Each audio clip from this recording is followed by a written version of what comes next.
Today's gonna be a very exciting day because it's the first time I met Mr. Maya. I am Maya. Very officially, and I knew him from his funny videos about African and China thing, you know. Okay. And he really contributes to help people know more about Africa. And today he is going to share his experience after living in China for 5 years. Wow. Wow, you know, like I'm so happy to meet you for the first time. Me too. Because like we've been talking for the past 2 years, right? Yeah. And where are we right now? Where are we right now? We are in Harbin, right? Yeah, Okay. yeah, So we are in finally. Harbin, and this woman has been really amazing since I met her. Like I've never met her. Today's my first time, but I've been talking to her on phone. I've been testing her. You know, like Yeah. I got the secret, but I want to keep it. During the interview, I'm going to tell you guys. Okay. Okay. So, what is your name, please? My Chinese name, you mean? Anyone you want is okay. Just call me Frey. People call me Freespirit. Freespirit. Why Freespirit though? Yeah, that I stayed in the UK, you know. Okay. My host family doesn't have a child. Okay. And when I ready to leave, Okay. and I asked her, if you have a child, what would you like to call her? Then he says maybe Chloe. That got the name Chloe.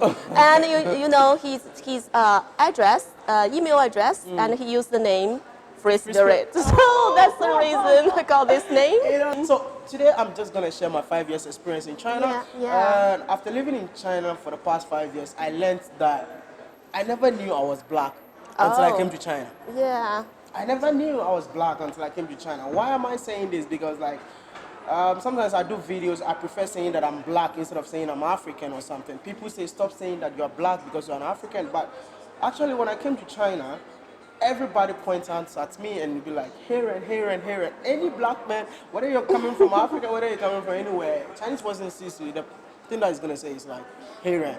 Yeah. Right? So from there, I just got to know that I'm You know, China is just opened these few years, Yeah. so we don't really have many foreigners. Yeah. So when even Europeans come to China, they say they are 外国人. Well, So you see, when you see your special colored skin, Yeah. they mean maybe they are very curious. They want to show their kindness, but they Okay. don't know what to say. So Say. just say the color is easier. Easier. It's obvious. Yeah. That's why I keep on telling people that I tell people in my videos like when you're coming to China, when something happens to you, just get used to it because like they're trying to learn your culture, you know. Yeah. You just have to get used to it because Chinese person calling you here and sometimes I feel like it's impolite. It's not comfortable. It's not comfortable for you to call me black man, like you know, like white man. Actually, my skin doesn't look black. I'm not black though. No. Chinese people don't mean that. Yeah, I mean, yeah, Yeah. I get it. But the thing is, like, we don't know. Yeah. What you are saying, it's really impolite, you know. Yeah. But I'm used to it. That's what I always say. That get used to it. Don't get offended when Yeah, you that's hear the things like point. that. So coming from Africa, I knew I'm African, but I came here. They call me a black man. So I prefer being a black man than being an African. You know, I had the same experience. I have never seen myself as Yeah. a foreigner. Wow. But in a foreign country, I become a foreigner. But I enjoy people staring at me. Maybe because I'm different from Different, other people. exactly. And you know, in the Indian ones, Okay. in a temple, and the family wanted to take a photo with me. Wow. And then the man just put the kid, you know, on my leg. It was so, oh, wow. So, you know, that they just try to show their So, the kindness. kindness, yeah. And Chinese people, you know, most of them don't have the concept Yeah. of different colors, different countries. They don't really know a lot of things about foreign countries. So that's what we are going to put in our textbook and teach kids from they were young. Exactly. Yeah. Exactly. And number two, what I learned in China is that I learned to speak in public. You know, Yeah. I've been doing a lot of shows. I've been Yeah, hosting a lot yeah. of programs. I never knew all those things when I was in my country. But Oh. when I came to China, I've been able to talk in public. Wherever you take me, I'm ready to talk. You understand? Oh. And I just want to tell something to my subscribers. Like, I've been winning a lot of awards here, like Chinese competitions, and every award that I go, it's either I become first or second or third.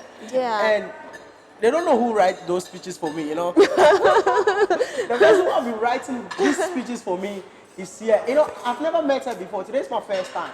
But she was Yeah. writing every speech, every Chinese speech for me. And I just want to say thank you so much. And I'm really happy to meet you today for real. Yeah, me too. So But happy to meet you. what inspires you to get this kind of speeches though?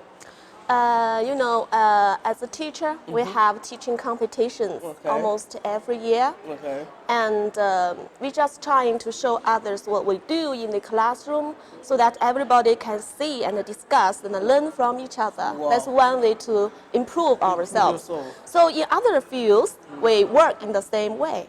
Yeah, people present a lot and they talk a lot in public. So that's the reason. And every time we are trying to think something just like you do, something Okay. funny, something interesting and easy for others to learn. Learn. So I'm trying to put something you can use in your competition Wow. to make it funny. It's your style. Yeah. Because like everybody sees my speech as unique. You know, Yeah. even my teachers were like, "Who write these things for you?" And I was like, "No, I'm not gonna tell you today." Yeah. Like, so, but I'm really happy to really meet you for real. Like that's why I wanted to. I'm supposed to leave today. I was like, "No, I need to meet you before I go." Oh, that's it. Yeah, and also like living in China for the past 5 years, I learned to be independent. Yeah, I know that. learned to be independent. A lot of Africans are having they're trying to struggling for the life they want. Exactly, Yeah. and it's really not easy. Yeah, you know, no. it's really not easy. Like trying to blend school and Yeah. working together. Even sometimes it's illegal, Yeah. but it just has to keep on pushing. Yeah. And that is what China really taught me. And I think life in China for the past 4 years has been awesome. Really great. Yeah, that's great. Really. Happy to hear that. Yeah, really great. But there's something I want to ask you, okay? I always see you with Africans. I was even thinking that you're married to an African or something. But I just want to know you. I just want to know why you have so much love for Africa and Africans. Why?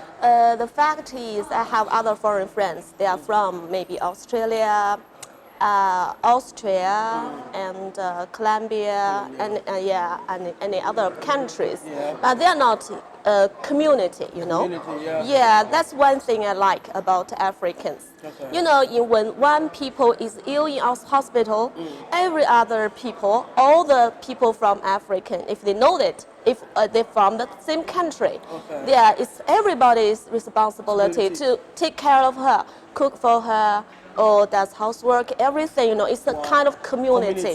Yeah. I really like it because people together, they work together and depend on each other. On each other. Yeah, that's kind of warm, feel warm inside. Yeah. And my first time when I was training in the Harbin Normal University to be a volunteer to teach people Chinese. From that time, the first 3 friends I know it was from Tanzania. Tanzania. Yeah, so they involved me into the community, and really gradually I try to cooperate with them, and I find they are really kind people. Wow. Yeah. So you fell in love with the kindness of African people, right? Yeah. But also, which means like that is why it's a Tanzanian who ushered you into the African community. That's why you love Tanzanians so much.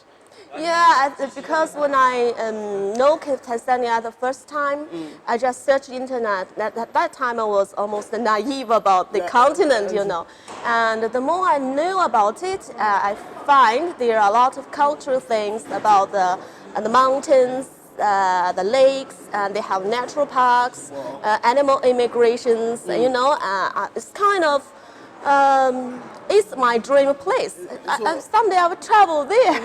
When do you plan traveling to Tanzania now? I really don't know. I just it depends on the people because it's not about the scenery I want to see. Wow. I hope someday I can attend somebody's wedding, or I can see somebody I miss. That's the reason I fly thousands of miles. So you know, that's kind of.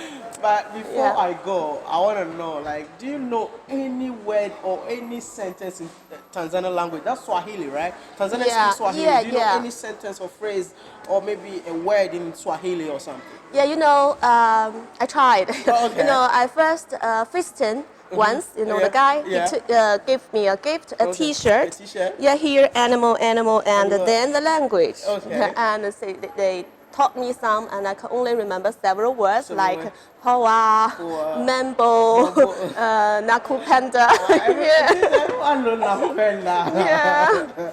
I really appreciate the fact that you love Africans. And I say, anything you want to tell Tanzanians out there or any African brother you know out there, any message that you want to tell them or something before we go? Any message you want to tell Africans or something? Yeah, you know, every person is unique. It's nothing about the skin color or anything. So just be proud of who you are and take good care of yourself, especially my friends in Tanzania. Okay.